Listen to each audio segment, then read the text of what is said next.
Well, then, without further ado, I'm excited to turn things over to Joshua and Kelly. Joshua and Kelly are both former competitors that have been part of this region for a long time, and recently, this last year, started the Standby organization. And so they offered, which is an organization that both helps us find judges for our tournaments, but also might be an opportunity for y'all to get out and do some other judging and even make some bucks along the way. So we asked them to come out here today, run this training. Since we're just doing debate today, we asked them to just focus on debate. But we'll turn the floor over to them and enjoy the show. Hey Ryan, before you jump off the mic, can we get just a quick synopsis of like how many judges are in the room, and can you report back to us? Just since I can't see, I can only see the individual in the red hoodie. So shout out to that person. Like just show of hands, how many folks are like we got 9 people. Juniors, okay, versus seniors? I saw 2 hands on seniors, juniors. Some folks outside of those categories. Okay, how many sophomores? How many sophomores we got? 1. Okay. Some community college students that don't necessarily follow the traditional freshman, sophomore, junior, senior.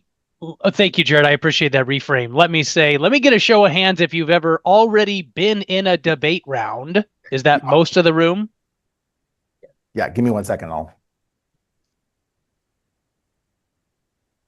I don't know if you're actually in the pool, but I can check for you. So. All right. Yeah. Yeah.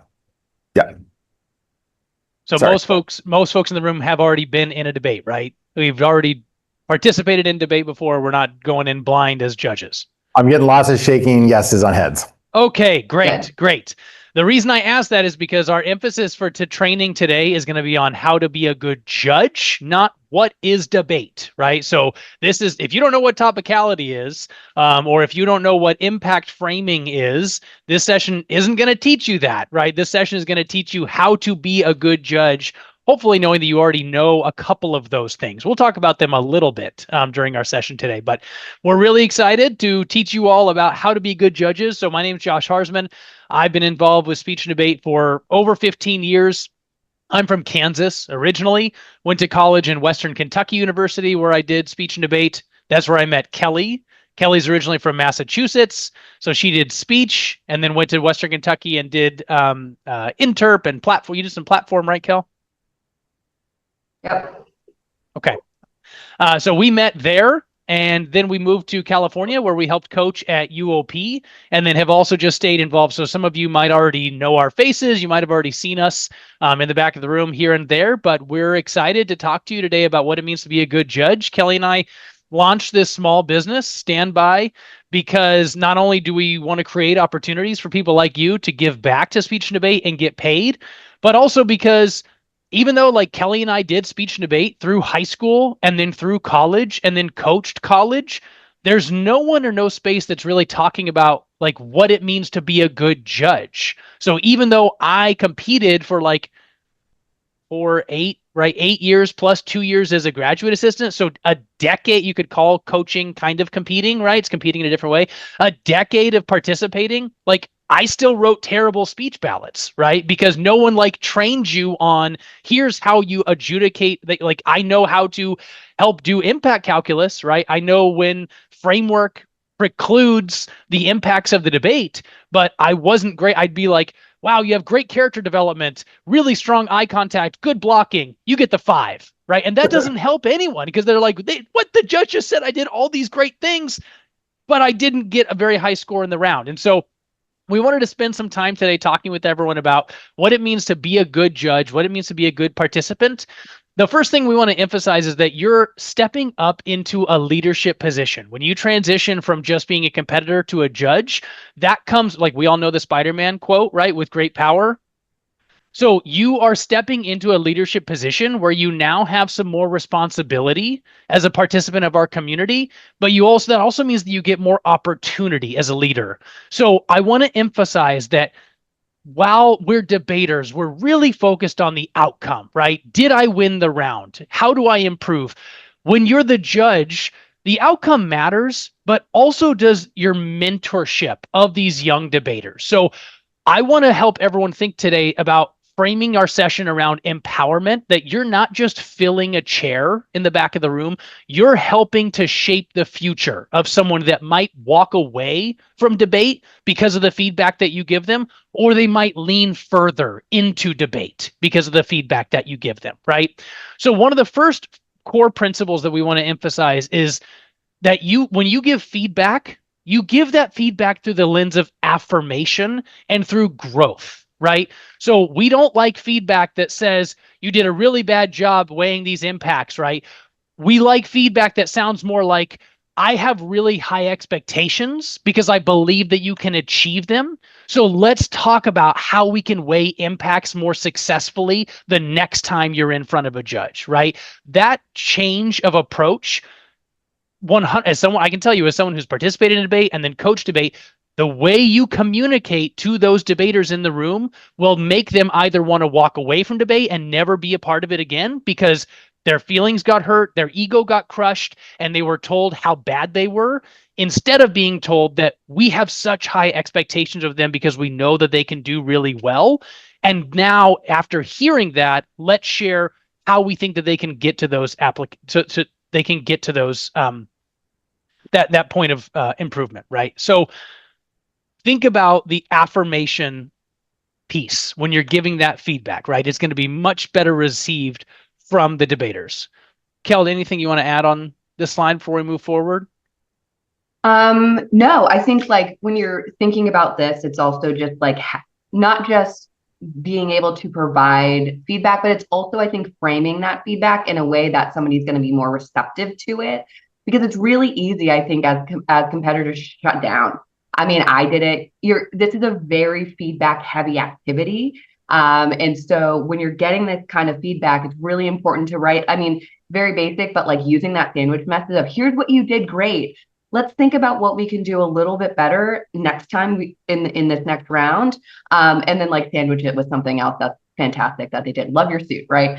But really thinking about framing it so that way people are receptive to that feedback, I think is really, really important. Not just on the ballot, but also in this next piece when we talk about what that live feedback sounds like when you're giving an RFD in the round as well. Yeah, absolutely. Okay, so the second area that we want to emphasize today is the RFD. And I'm sure as you all have been in debates already, you've heard about this phrase. RFD is an acronym that stands for reason for decision, right? So I know we're talking about debate today. Let me give an example, since I was talking about how I was such a bad critic in the speech world, right? So you did great character development, you get the 5, right? That would be a good ballot if I included an RFD that said, you're getting the 5 because the 4 and the 3 had even stronger character development than you did, right? So I'm still giving them that positive affirmation. I'm explaining the things that they did well and where they can improve. And I'm explaining the reasoning for that ranking in the round. So let's zoom in and put this in the realm of debate. So when we hear from judges, right? You lost this round. That doesn't feel good, but we can understand it better if we understand the why. So when you give an RFD, the reason for decision is not that the affirmative team won, right? And it's not that, like, that's like level 0, right? Level 1 might be the affirmative team won because of a dropped argument. Okay, now we at least have a reason, even though that might not be a very good RFD. That level 2 would be the affirmative team won because of the dropped impact that outweighs the disadvantage, right? So that is a very clear reason that illustrates who won, why they won, and the context in which that argument impacts the rest of the round, or how it weighs against the rest of the round. So, for example, right, I'm sure that you all have heard the phrase impact calculus. Debate can be very utilitarian. I'm a pro critique debater too, but that can be we can talk about that over a coffee a different time, right? For the sake of like the majority of your debate rounds, because even critique debate tends to be very utilitarian focused, right? Who saves more lives?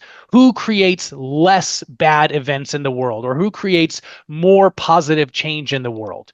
So when you're giving a reason for decision, it's your job not to just say what the argument was that might have been dropped or might have been extended that ends up being the reason for the decision, but also explaining why that argument mattered more, right? Not just that the argument was dropped, but that the affirmative does a good job in the rebuttal explaining that the impact of the dropped argument outweighs the impact of the disadvantage. Because the negative debater might be thinking, I went for the disad. It doesn't matter that I dropped that argument, right?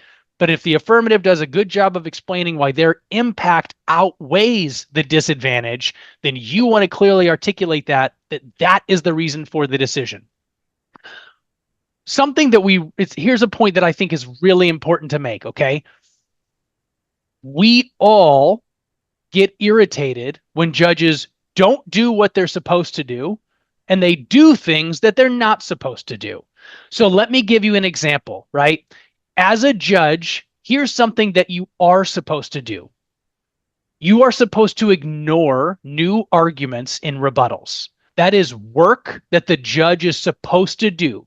Smart affirmative debaters find sneaky ways to bring up new arguments in rebuttals. Smart negative debaters find sneaky ways to go, this is just reframing. I'm just reframing the arguments that have already been talked about, right? But actually, there's some sneaky new arguments in there. There's some sneaky new impacts that are coming out in that reframing.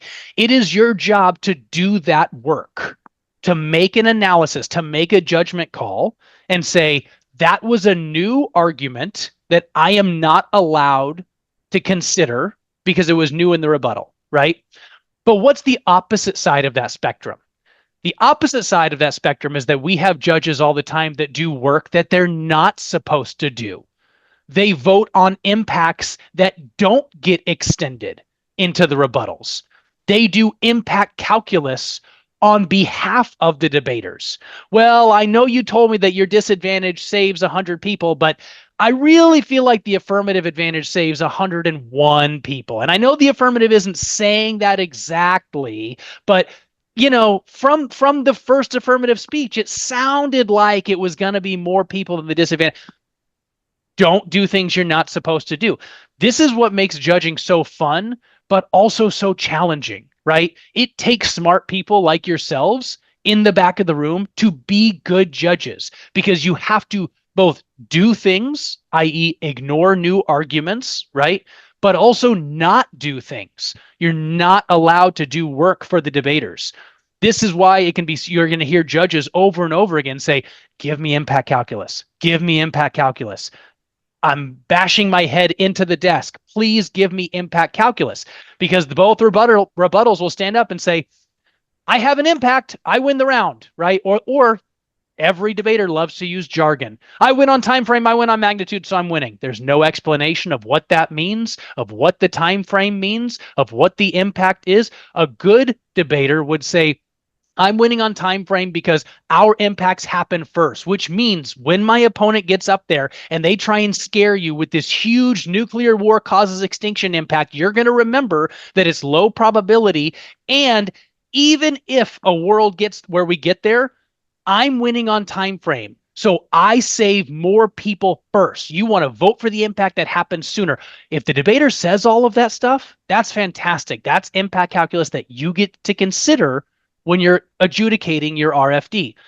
If the debater just says, I'm winning on time frame, and there's no explanation of that, but then the other debater stands up and says, look, even if those impacts happen sooner, we have a risk of extinction, which means you're voting on a 1% risk calculus. You should always prioritize saving the biggest thing in the round. But then as the judge, you go, yeah, but they said they went on time frame, so I'm voting for them. Whoa, man, you just did work for the other team that you weren't supposed to do, right? So there's things that we are supposed to do as judges, be active listeners, be flowing the round, be weighing based on what the debaters say, and when I say active listener, I mean we are ignoring new arguments because sneaky debaters are good. They get new arguments across the line. The judges go, man, that impact came out of nowhere and it was brilliant.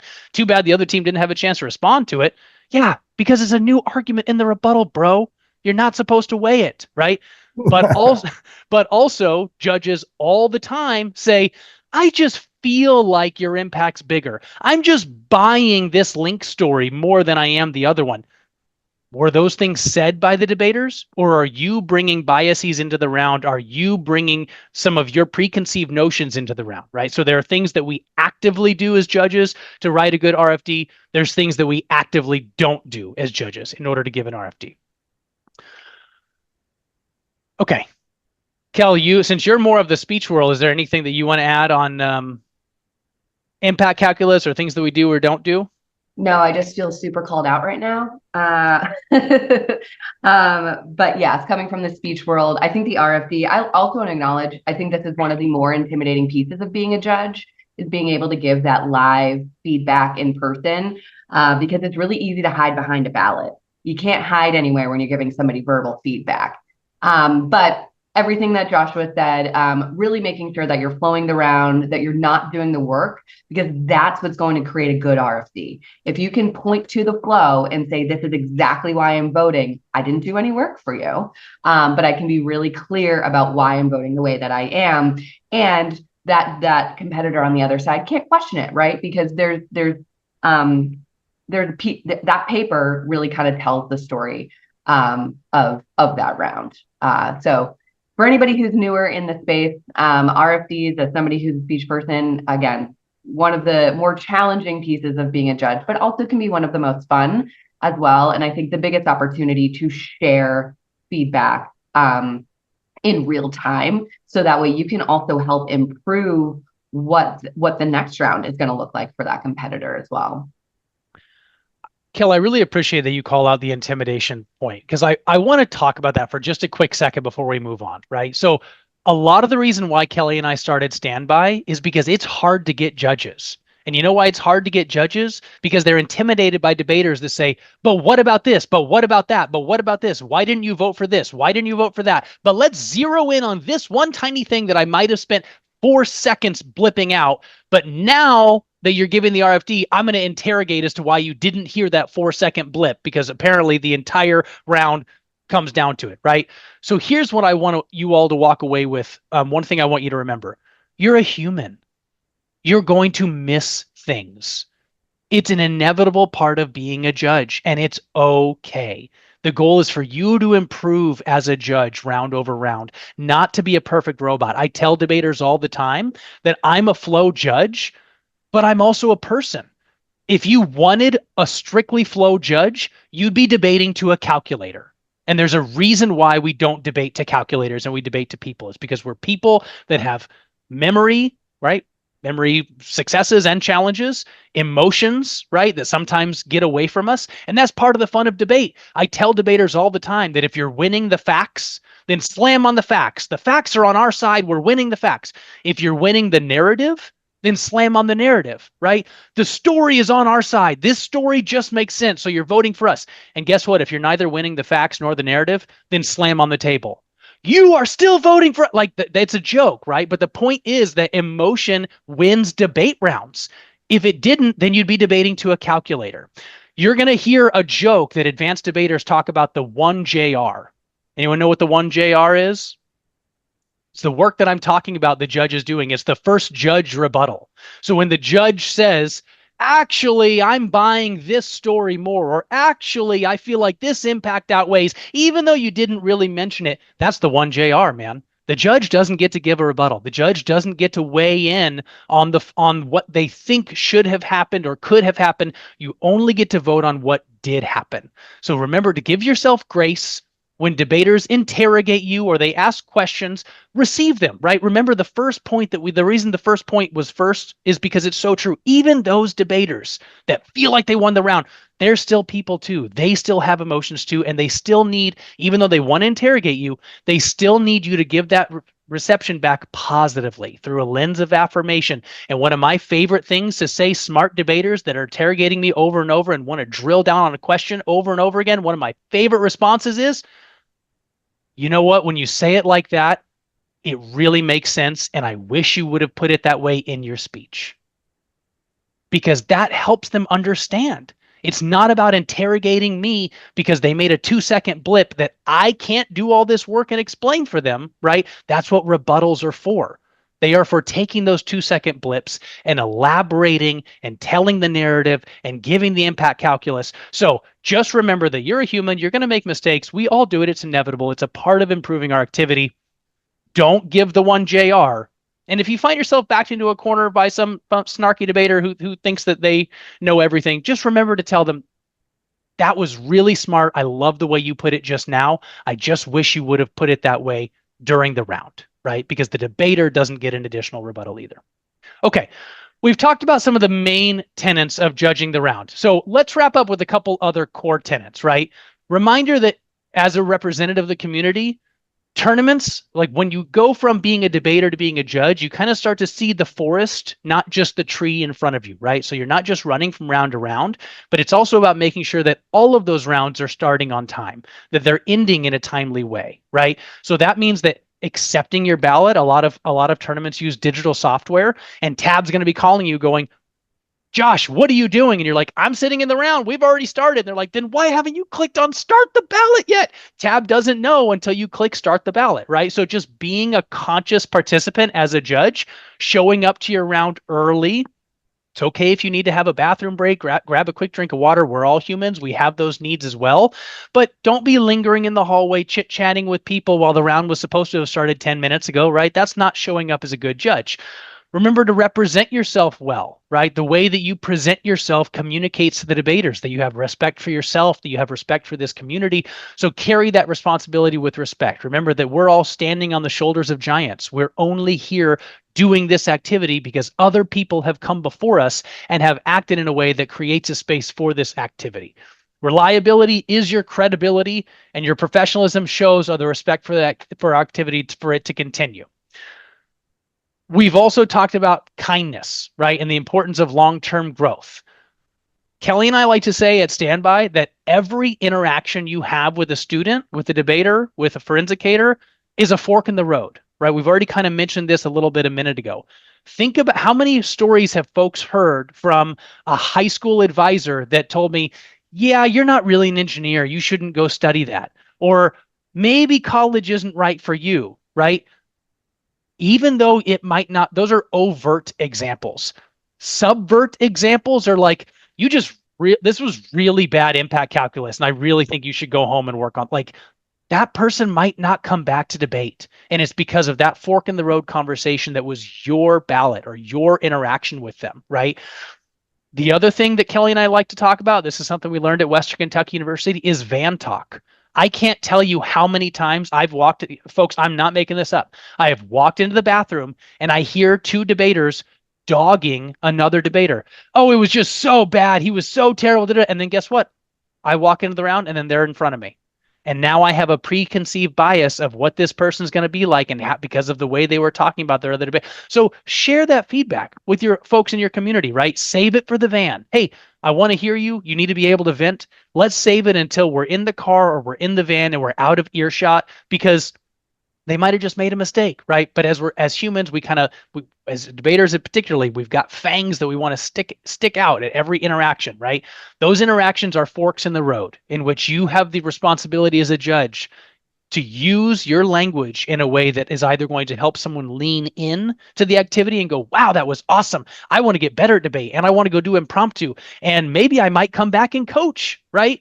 Or I'm going to run away from this activity and I don't want to be around any of these people. And I don't, like Kelly already mentioned, this is a high emotion, high EQ, high ego focused activity. So the way you communicate needs to be through the lens of kindness, needs to be thinking about and focusing on the long-term growth. It's not your job to pummel this debater and tell them over and over again why they lost this round. It's your job to tell them how they can win the next one. And I think that's a really important distinction. The last thing I want to emphasize, and maybe this is why I really need to drive this point home, is y'all, speech and debate numbers are going down. And it's not because of good judge feedback. It's not because of kindness in the community, right? So we have a responsibility to wield our power as judges, as professionals, as professors, as adjudicators. We have a responsibility to wield that power for the goodness of our community. You're here in this room listening to me right now because you care about speech and debate. Try and remember that when you're talking to debaters. Try and remember that when you're carrying yourself, when you're deciding what to wear, how to show up, how to communicate. All of that is like, do I care about this or do I not care about this? Right? So every time that you talk to someone, remember that that's as small as it might be, as small as the interaction might be, it's a fork in the road in which you can help someone lean into the activity or run away from it. I also just want to say quickly too, I think this is so important. And I know we're kind of hammering home this point, but especially when you get a novice debater in front of you. I know for several of you in the room who've been in this activity for 3-4 years, you're a pro at getting and receiving feedback. You've gone through this, it's not a big deal. But when you have that person in the room who this is their first tournament, maybe they've taken one communication or speech class, and then they're like, and then Ryan's throwing them in around. But your energy and kindness can really help get them through that first round. I can't tell you. I know I'm not a debater, but I've judged a lot of debate in my time. And I last fall was judging a 6th grader, and it was her first tournament, first round. She was so nervous, and I shared, when you share a little bit about your background at the top of the round, she was like, "Oh my gosh, you have so much experience." And I was like, "Listen, girl, we're in this together. We just, if you need help with timing, you have questions about those things." I kind of consider it like breaking that fourth wall a little bit, especially when you get a newbie in the room. I'm not above, sharing and kind of helping coach them along a little bit in that round too, because that's going to help them get through not only that first round, but hopefully get through the rest of the tournament without, breaking down or quitting. Because especially when you get younger folks like that, we work with a lot of, middle school students, and judge middle school tournaments. But being able to bring that energy to the room and say, you know what, we're in this together. Let's make sure that you feel comfortable, I feel comfortable, and then we're going to have a great time. That is, I think, really going to help propel that student forward, and hopefully, again, build more of a future for debate, especially for those really young new students. It's a great point, Kel. Even everything we're talking about is even more amplified if it's a first-time participant, right? Gosh, I'm getting old, but I know that Seinfeld is still kind of relevant. Anyone ever seen the show Seinfeld? He's a comedian, Jerry Seinfeld. If you haven't already heard this joke by Professor Jared or Professor Ryan, you're probably going to hear it at some point. Jerry Seinfeld wrote a pretty smart joke that is, did you know that the number one fear of the average person is public speaking? Their number 2 fear is death. Right? So they're more afraid of talking than they are of dying. That means that at every funeral, most people would rather be in the casket than giving the eulogy. Right? So when we take that idea and we amplify it to also having to give that person feedback, so they've already overcome their biggest fear of getting in front of someone and advocating their voice and sharing their thoughts and feelings, and then you have to tell them why it wasn't enough. Just remember that you give that feedback through the lens of empathy, through kindness, and through developing and building up that person in our activity, not just through the lens of here's why it wasn't enough. Okay. All right, we're coming down to the tail end of it here. We've just got a couple more slides to share with you, and then we're more than happy to take questions or hear stories and share with the rest of the team other tips and tricks that we might have. So big picture, right? Big picture tips. Remember that we want clarity and accessibility. We already talked about what a good RFD means. You want to make sure that you deliver that clearly and slowly, that the ballots that you write need to be coachable. Remember my example from earlier? Great job here, great job there, you get the 6, right? Or, hey, you had great impact calculus, I love this topicality argument, you lost the round. We want to make sure that they're a coachable ballot on how they can improve. Kelly mentioned the sandwich method, right? So those of you that don't know, that means something positive, something constructive, and then something positive, right? You did this really well. You should improve on this next time. And also this other thing you did really well. People receive that feedback a lot better, and make sure that you give a clear reason for decision, not just this team won or this team won because of this argument, but this team won because of this argument and how it interacts throughout the rest of the round. Number 2, also remember your bias awareness, right? You have personal preferences. There's going to be some debaters that sound like this. This is just their voice. Their voice is just a little bit nasally, and it might be grating. It might not be the most pleasant voice to listen to. Guess what? They can't control that. And you definitely should not adjudicate based on that, right? As humans, we have natural biases. There are sounds we like more. There are colors we like more. There are sounds we like less, colors we like less. You cannot bring those things into the round. And guess what? You're going to. You're not going to be able to stop yourself from doing it. So what's more important is having that conscious personal check on, I'm kind of feeling that, or I'm kind of catching that.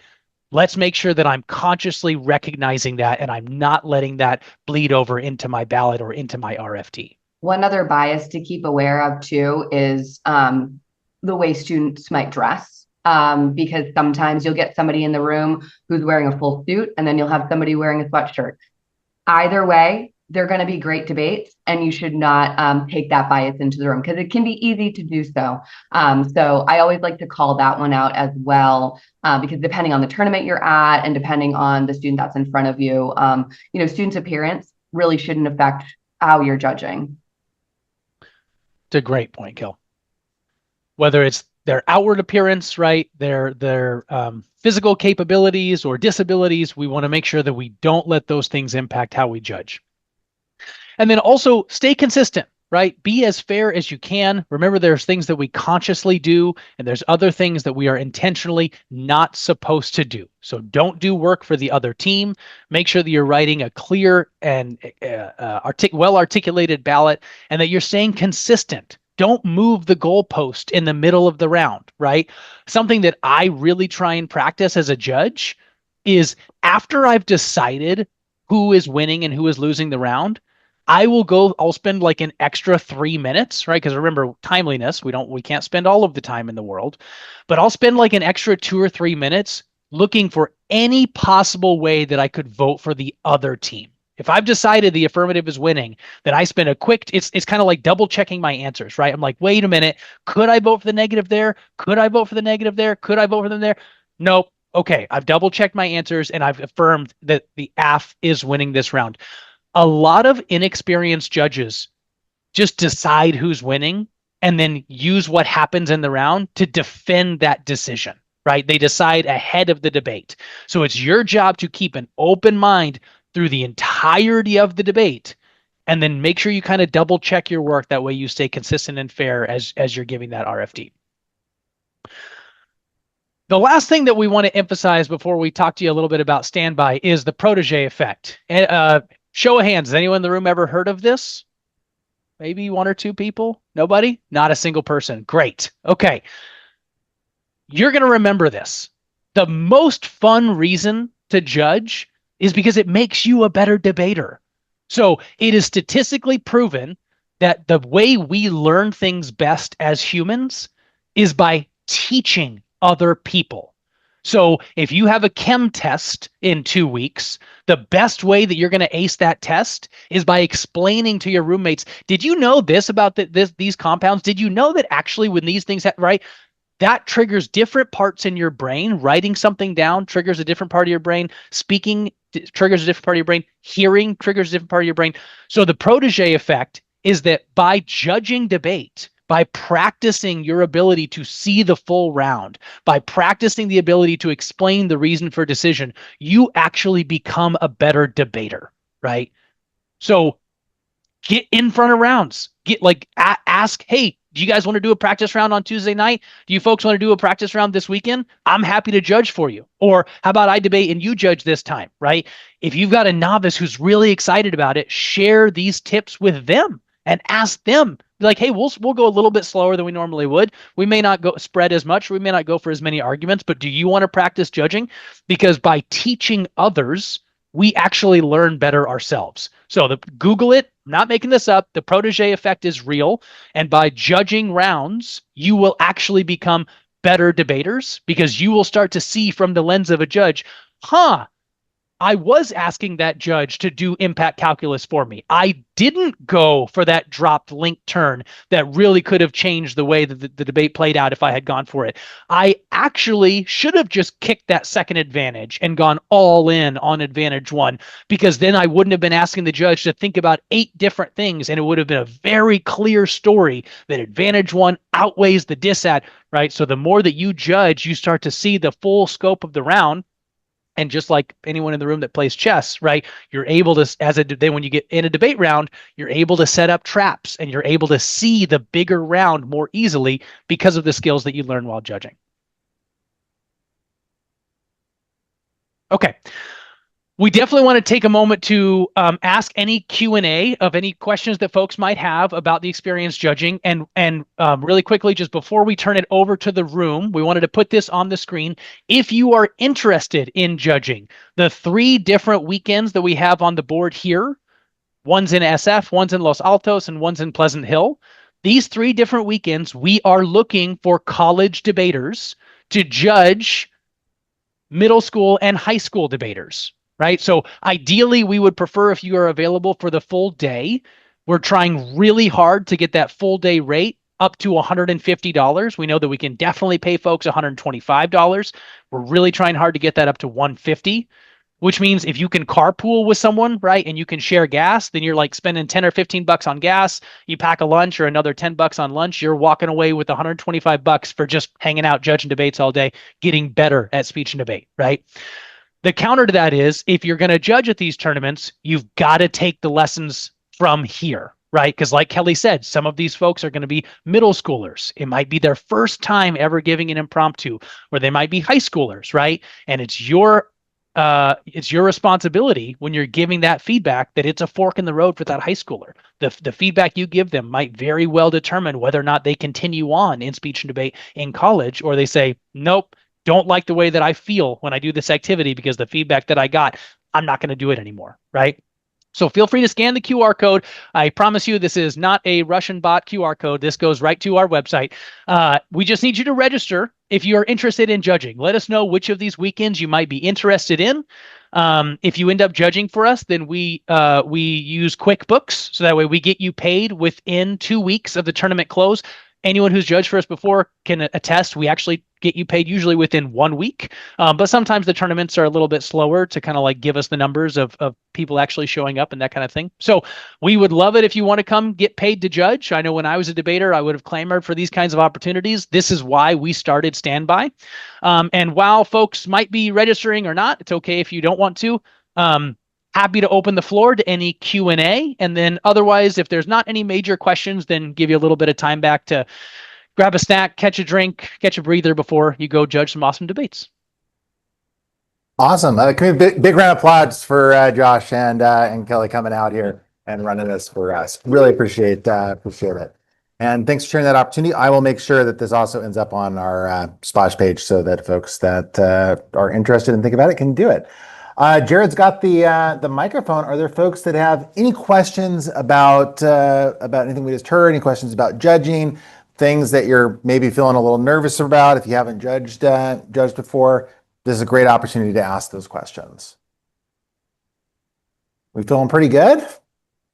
I have a question. All right, let's hear it. Since we're not seeing any questions, I will just jump in.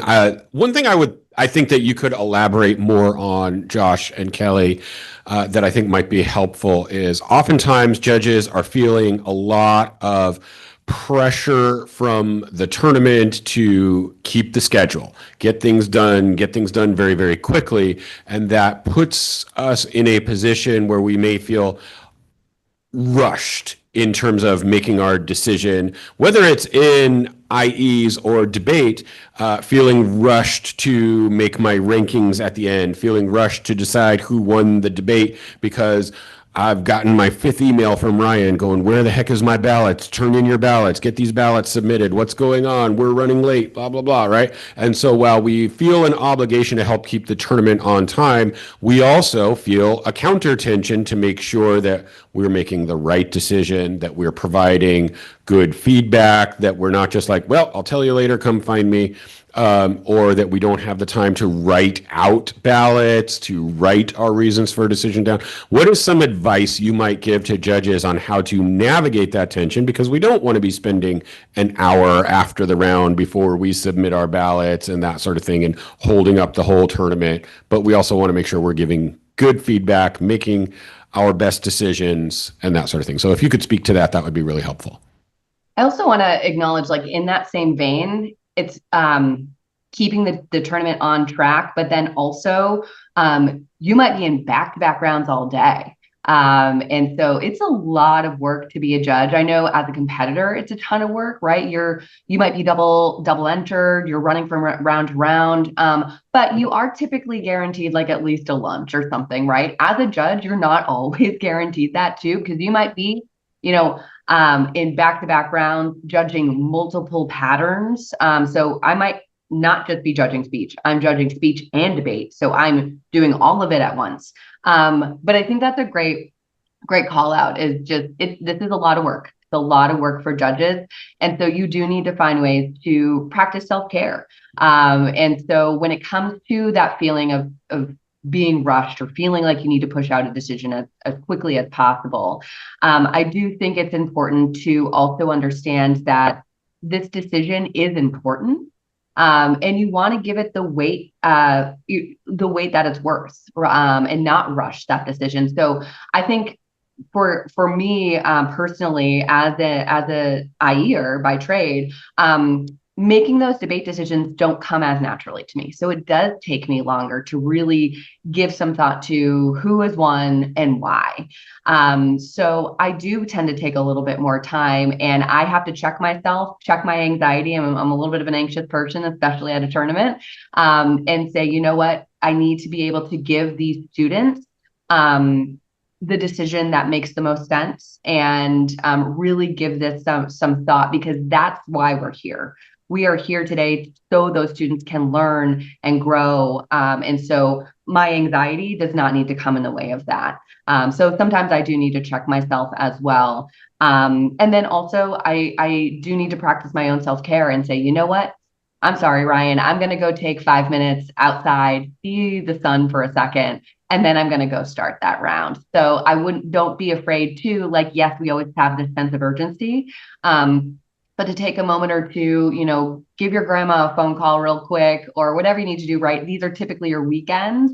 So I know it can be really hard and you're managing a lot of different expectations, but taking, a couple of minutes just to take care of yourself, I think is equally as important.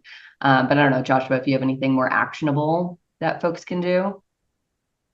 I think it's a great question. Shout out to the grandmas. And so I think there's two things that I would isolate, and I'm just kind of piggybacking off of what you said, Kel. The first is control what you can control. So to Jared's point, time's going to be crunched. That means that you're not showing up as a good judge if you constantly have to rush to plug in your laptop because you didn't have it charged before you came to the tournament. Or you're constantly needing to go get a drink of water because you didn't think to bring a water bottle. Or you have to take 15 minutes to go run to a vending machine and get a snack because you didn't think to bring a granola bar or a power bar, and you're a hungry guy like me, right? We need snacks, like snacks on deck. So I want to balance that. You have to take care of yourself the same way Kel is suggesting. And you have a responsibility to be conscious of those things that you might need ahead of time, so that way you're setting up the infrastructure for you to be able to give successful ballots without feeling like I constantly have to run to plug in my laptop in between rounds. I have to constantly go get a drink at the water fountain or go get a snack or whatever it is, right? Because I didn't think to charge my phone or to charge my laptop ahead of time. the other part of controlling, let's control what we can control. That means, like I said at the top, starting your ballots, right? Illustrating to Tab, because Kelly's right. There's going to be times where I need to go take 5 minutes, or maybe an important call from a family member is coming in, or maybe I need a bathroom break that's unexpected, right? So that means being a good partner with Tab, right? And submitting your ballots on time as regularly as possible. So that way you create margin for when you need to ask a little bit or you need a little bit more time, then it's not as impactful because Tab knows that you're a good judge that regularly starts the ballot on time, is accepting the ballot regularly, et cetera, right? And this is just a one-off instance. Ryan can attest, the judges that never start their ballot over and over again, like those are the ones that give folks headaches, right? It's not round 5. Josh hasn't started his ballot yet, but he's been really good about it all day so far. Okay, there might be something going on, and we're going to give him a little bit of margin because he has been controlling what he can control in starting the ballot on time, et cetera, throughout the day. The last point that I just want to echo or just elaborate on what Kel said is to Jared's question. Your job is to make a good decision. And a lot of times the software that they're using will allow you to go back and edit that ballot afterwards. So the most important thing is creating the time or taking the time that you need to make the right decision. Like I said, taking those extra 2 minutes to grade my homework and double check my answers, knowing that I might have 30 minutes later that I can add a little bit more feedback on that ballot if I want to, which means, hey, we've got technology in our pockets all day long. I might record a voice note to myself. Remember on that ballot that I want to go back and tell this debater this, that, or the other, right? You all have all kinds of tips and tricks like that I'm sure you could share with me that this grandpa's like writing down sticky notes, trying to keep track of them, right? But to answer Jared's question, the same way that Kelly suggested already, prioritize making the right decision first. You can always elaborate on the feedback later. And that also means not taking a long time to give a verbal RFD too, right? A lot of times, or you'll give a long-winded verbal RFD, and then Jared's calling going, what the heck's the decision? Oh, it's because I didn't click submit, right? So as long as I submit that ballot, Tab has the data that they need in order to move the tournament forward. And I can sit here now for 5 minutes and talk to the debaters about the round. So just being conscious, taking care of yourself, controlling what you can control, so that way you allow yourself enough time to make the right decision, knowing that the feedback can be changed.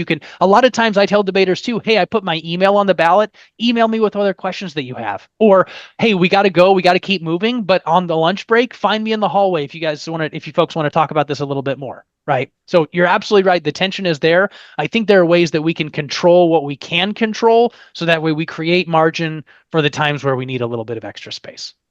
And in that same vein too, I think something that you can do before the start of really any tournament is create an account on any number of these tab websites. So tournaments use a number of different, tabbing software. Tabroom.com is typically used for like middle and high school. We use, SpeechWire, Forensics Tournament. If you can create an account early, that can also be really helpful because they all have a little bit of a different functionality too. So you've heard us say a couple of times today, start your ballot, start your ballot. That looks a little bit different on each platform. So if you can start to learn more about those platforms too before the tournament, that can also be really helpful. So that way, okay, here's what I need to do when a round comes up or when I get assigned a round. I know I need to click in here or click on this email, make sure I start the ballot or start the round, and then that triggers, the notification to the tab room. I've just found that since all of these are a little bit different, I think there tends to be some different expectations of what we should be clicking on. What does it look like to have a round started? So the more exposure you can get to that kind of stuff, the easier some of this can be for you as well. Now, that's not always the easiest thing to do before a tournament. Sometimes it's trial by fire. You just got to get in there and do it, with your first tournament. But you can start creating some of these accounts now. And at least get registered. So that way, when the day comes, you'll be more prepared and ready to go.